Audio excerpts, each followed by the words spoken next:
ওই ওষুধের পর্ব শেষ, এখন অপারেশন আহি। কি অপারেশন? চেন আটকাইলে আবার অপারেশন করা লাগে? ওইটা তো সেন্সিটিভ জায়গা, একটু এদিক থেকে সেদিক হইলে পরে তো বংশের বাঁচতে চালাইতে পারবা না। Operation compulsory. যাও ক্যাশ কাউন্টারে অপারেশনের জন্য 10,000 টাকা জমা দিয়া হোক।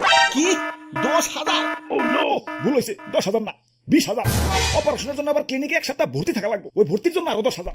আমার মুসলমানিতেও তো এতটা বিল ওঠে নাই যতটা নাই চেন কেলেঙ্কারি তো উঠাইতাছো। ভাই ছোটবেলায় ইউরি মিল লাইফ যাবে খুব সুন্দর করে লাগছে। আমি বড় হয়ে ডাক্তার হতে চাই, ডাক্তার হয়ে গ্রামবাসীকে বিনামূল্যে চিকিৎসা দিবার চাই। সারা তো দেখে ইমোশনাল, 10-10 দিছে। আর এখন ডাক্তার হয়ে বিনামূল্যে চিকিৎসা তো দূরের কথা, রীতিমতো ডাকাতি শুরু করে দিছো। আর ডাকাতটাও ভালো আছে, রাতের আধারে চুপি চুপি ডাকাতি করে। আর তোমরা তো ওপেনে, তাও আবার চেম্বার খুলে। আমার পাবলিকরা তো রোগ দেখে ডরায় না, ডরাই হলো তোমাকে দেখে। গ্যাস্ট্রিক ঠিক করার নামে খরচ দেখে তো হাড়ের রোগী বানিয়ে দিবে। হয় আমার এই ছোট্ট বাহিনীতে বিল উঠাইছে পুরো তাল গাছে। বিল দেখে তোমার মাথা ঘুরাইতেছে, মাথা ঘুরাইতেছে। এই নাও, টেস্ট গুলা করে নিয়ে হোক।